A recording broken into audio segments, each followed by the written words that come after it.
नमस्कार दोस्तों, आप सभी का स्वागत है हमारे YouTube चैनल मान्या लाल किताब रेमेडीज में। आज मैं आपके साथ बात करने जा रहा हूं मेष राशि के बारे में और आज का मुख्य टॉपिक होगा 29 मार्च से लेकर 18 मई 2025 का जो समय है वो मेष राशि के जातकों के लिए कैसा रहने वाला है। इस वीडियो के माध्यम से मैं आपको ये बताऊंगा कि इस समय को आपने किस प्रकार से मैनेज करना है। काफी वर्षों के पश्चात कुछ ऐसा होने जा रहा है जिसका प्रभाव पूरे ब्रह्मांड में देखने को मिलेगा। दोस्तों, इस वर्ष का सबसे प्रथम सूर्य ग्रहण जो है वो 29 मार्च को लग जाएगा, जिस दिन शनि जो है अपनी कुंभ राशि को छोड़कर मीन राशि में प्रवेश कर जाएंगे। तो आपने देखा है कि 14 मार्च 2025 को प्रथम चंद्र ग्रहण था और इसी महीने के अंतिम चरण 29 तारीख को अमावस के दिन जो है वो सूर्य देव को भी ग्रहण लग जाएगा और सूर्य भी पीड़ा में पहुंच जाएंगे। जब भी ऐसी स्थितियां बनती हैं तो इसका प्रभाव विश्व भर में देखने को मिलता है। सूर्य जो कि सरकार का कारक है, राजनीति का भी कारक है, तो ऐसे में आपको इस ब्रह्मांड में ऐसी न्यूज़ देखने को मिलेंगी कि कहीं कुछ देशों जो कि आपस में नहीं बनती, आपस में लड़ाई की ऐसी स्थितियां जो है उत्पन्न हो गई। कहीं पर कोई सरकारें बदल सकती हैं, राजनीति के ऊपर बहुत बड़ा प्रभाव जो है वो देखने को मिलेगा। जो बड़े बड़े मिनिस्टर्स हैं उनके ऊपर भी ऐसा प्रभाव जो होगा वो देखने को मिलेगा। लेकिन आज की इस वीडियो में मैं आपको बताऊंगा कि इन चीजों का मेष राशि के ऊपर क्या प्रभाव होगा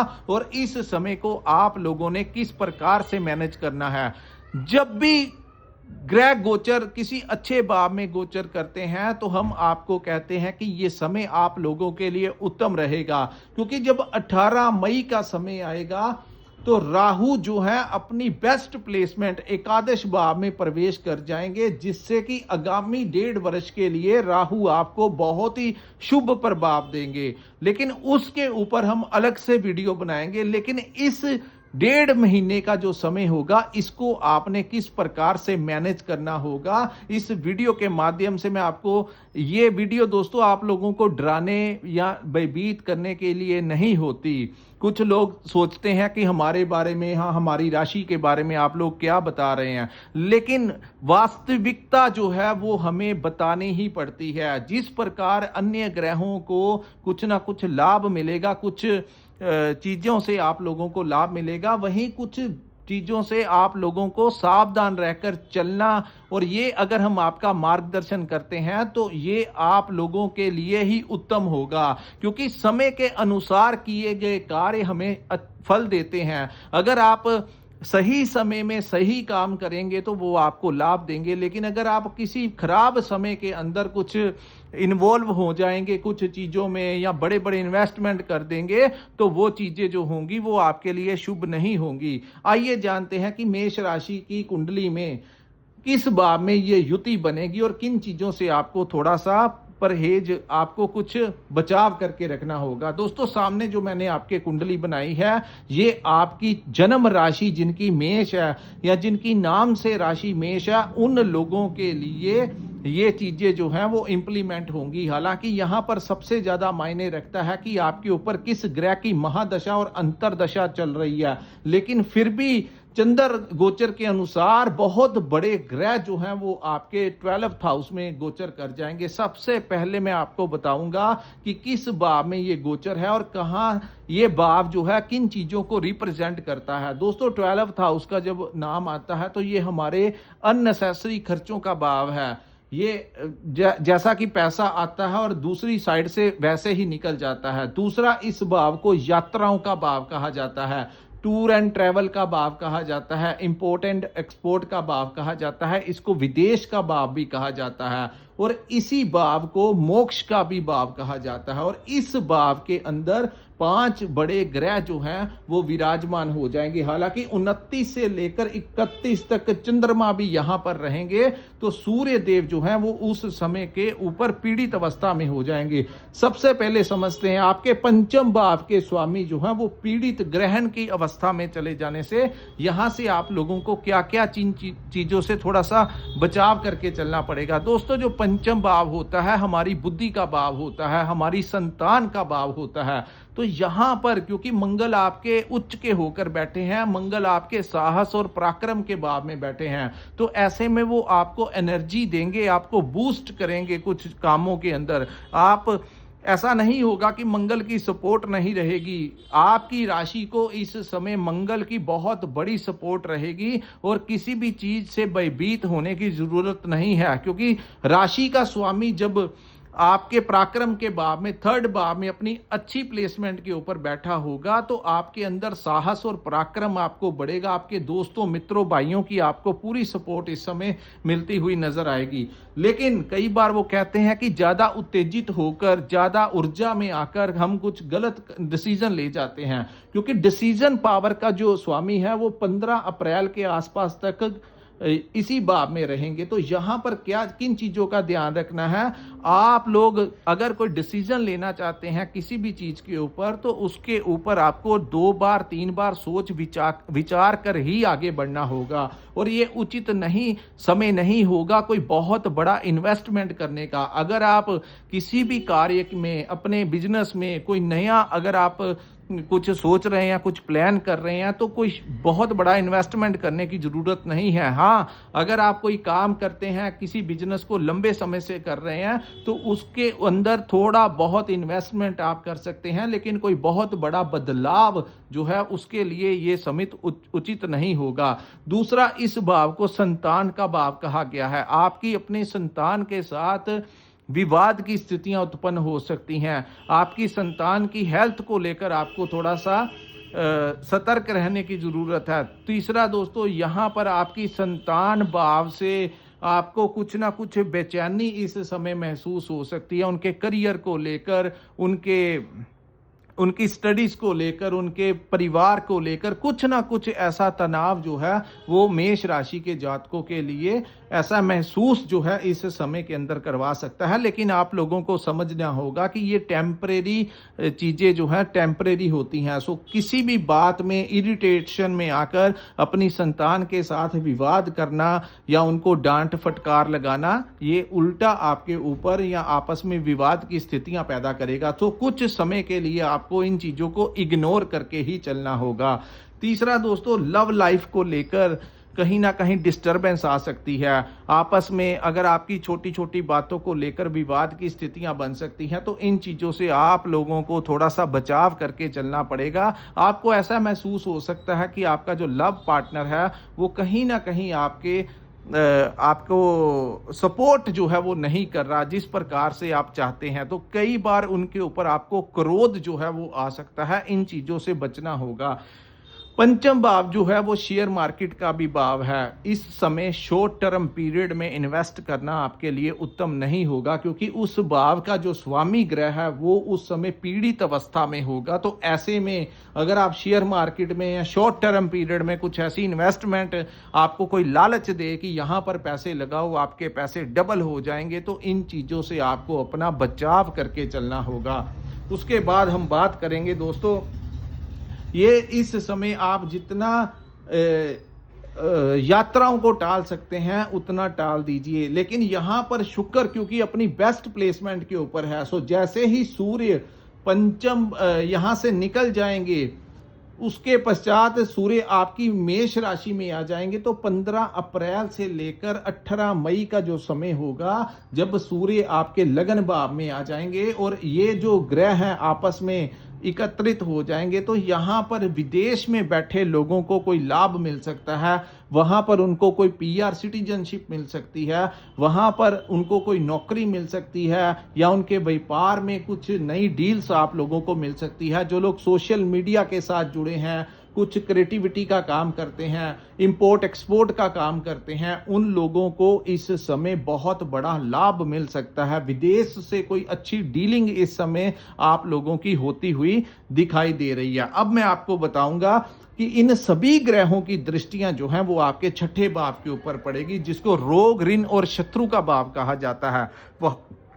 वहां पर केतु बैठे हुए हैं। सो दोस्तों, सबसे बड़ी बात, छठा भाव जो होता है कंपटीशन का भाव होता है। ये समय आपको ऐसा महसूस होगा कि आपके शत्रु जो हैं वो आपके बढ़ गए हैं, आपको कोई ना कोई नुकसान पहुंचाने की कोशिश कर रहे हैं। दूसरा, उनके साथ विवाद नहीं करना है, क्योंकि कहीं इस समय आप लोग अगर किसी विवाद में जाएंगे तो आपको इस समय कोई चोट वगैरह लग सकती है। सो लड़ाई विवाद से जितना बच सकते हैं उतना बचिए। बाद में जब अवस्था ठीक होगी तो अपने आप शत्रु भी शांत हो जाएंगे, लेकिन यहाँ पर शत्रु जो हैं वो आपके पनप सकते हैं। यहाँ पर जो लोग नौकरी करते हैं उन लोगों के लिए एक ही फॉर्मूला बेस्ट होगा। अगर आपके बॉस ने आपको कुछ कह दिया, क्योंकि दोस्तों 7:30 का चरण जो है वो स्टार्ट हो जाएगा, तो आपका जो बॉस है, खास करके जो लोग नौकरी करते हैं, उसने अगर आपको कुछ कह दिया तो गुस्से में आकर एक्शन का रिएक्शन नहीं कर देना, क्योंकि मंगल की एक दृष्टि केतु के ऊपर, मंगल जब भी केतु को देखते हैं तो अंगारक दोष बनता है। तो यहाँ पर ऐसी अवस्थाएं हो सकती हैं कि आपके बॉस ने आपको कुछ कहा और गुस्से में आकर आपने उसी समय रिप्लाई कर दिया, जिसका प्रभाव जो होगा वो आपके लिए अच्छा नहीं होगा। तो ये फॉर्मूला आपको अपना के चलना होगा कुछ समय के लिए कि बॉस इज ऑलवेज राइट। जो आपको जिसके पास आप नौकरी कर रहे हैं या जिसके अंडर आप काम कर रहे हैं, जिससे आपका परिवार चल रहा है, जिससे सारा कुछ चल रहा है, तो उसके साथ विवाद नहीं करना है इस समय, अन्यथा आपकी नौकरी में दिक्कत आ सकती है। दूसरा, छठा भाव जो है वो हमारे रोग का भी भाव है। सो इस समय आप लोग, जो लोग डायबिटीज के पेशेंट हैं या हाई ब्लड प्रेशर के पेशेंट हैं, किसी भी प्रकार की आपकी बॉडी में कुछ प्रॉब्लम है या कुछ बीमारी है आपको, तो इस समय आप लोगों को अवॉइड रहकर चलना है। आप लोगों को चाहिए आप टाइमली अपना ट्रीटमेंट करवाएं। आप लोगों को अपनी डाइट का, अपनी हेल्थ का ध्यान रखना होगा। रूटीन में आपको एक्सरसाइज करनी होगी। आपकी एज के अकॉर्डिंगली आप वॉक पे जा सकते हैं, व्यायाम कर सकते हैं, योगा कर सकते हैं। अपने अनुसार जितना आपकी बॉडी जो है वो टॉलरेट कर पाए उतना हल्का फुल्का आप इस समय एक्सरसाइज करें, ताकि आपको फिजिकली आप फिट रहें और ग्रहों का ज़्यादा प्रभाव जो है वो आपकी सेहत के ऊपर ना पड़ सके। तो ये हमारी, क्योंकि दोस्तों जब हेल्थ अच्छी रहेगी तो ज़िंदगी में हम आगे बढ़ के कुछ भी कर पाएंगे, लेकिन अगर हम हेल्थ के लिए ही अवेयर नहीं रहते तो हम दूसरे चाहे जो मर्जी करते रहें ज़िंदगी में, लेकिन हेल्थ जो होती है वो मेजर हमारा सबसे पहला काम होता है कि अपने आप को तंदुरुस्त रखना, एक्सरसाइज करनी, अपनी हेल्दी डाइट लेनी। बाहर का खान पीन छोड़ के आप जितनी एनर्जेटिक और हेल्दी डाइट खाएंगे उतना ही आपके लिए इस समय उत्तम होगा। तीसरा, इस समय किसी के साथ विवाद की स्थितियों में नहीं जाना, क्योंकि सूर्य जो हैं वो सरकार के, राज दरबार के कारक हैं, तो कहीं ना कहीं इन सभी की दृष्टियां केतु के ऊपर होंगी, तो यहाँ पर आपके राइवल्स बढ़ सकते हैं। सो कोर्ट केस वगैरह अगर आपका नहीं भी चल रहा तो स्थितियां ऐसी, अगर आपने लड़ाई विवाद किया या किसी की लड़ाई झगड़े में इन्वॉल्वमेंट की तो आपके ऊपर भी कोई ना कोई ऐसा इल्जाम लग सकता है। सो आप इन चीजों को अवॉइड करिए कुछ समय के लिए। दोस्तों 18 मई तक जो समय है, आप लोगों को बहुत ही ज्यादा पेशेंस बना के रखना होगा, क्योंकि आपकी जो राशि है, ये इसके जो स्वामी है वो मंगल है। मेष राशि के जातक थोड़े तेज स्वभाव के होते हैं, थोड़े ज़्यादा बातों के अंदर गुस्सा करने लगते हैं, तो कई बार ज़िंदगी में डिप्लोमेटिक तरीके से शांत रहकर ही चलना अच्छा रहता है। कहते हैं जो लोग समय के अनुसार अपने आप को नहीं डालते वो कोई ना कोई अपना नुकसान करवा कर बैठ जाते हैं। तो ये आप लोगों को बहुत ज़्यादा, हाँ, उन लोगों को फायदा हो सकता है जिनके ऊपर गुरु की महादशा या अंतरदशा, किसी अच्छे ग्रह की अंतरदशा महादशा चल रही है तो ठीक है, लेकिन अगर इस समय किसी शनि की महादशा या अन्य ग्रहों की, राहु की है, तो थोड़ा सा आप लोगों को इस समय बचाव करके ही चलना होगा। सो दोस्तों ये था आप लोगों के लिए, मेष राशि वालों के लिए 29 मार्च से लेकर 18 मई 2025 तक इस समय को किस प्रकार से आपने मैनेज करना है, उसके बारे में आपको मैंने बता दिया। मैं फिर कहता हूं, ये चीजें आप लोगों को भयभीत करने के लिए नहीं है। इस समय का आप लोग जितना अपना ध्यान रख सकते हैं, जितना आप शांत रह सकते हैं, जितना आप इन चीजों से अपना बचाव कर सकते हैं, उतना ही अच्छा होता है। क्योंकि कई बार शॉर्ट टर्म पीरियड जो होता है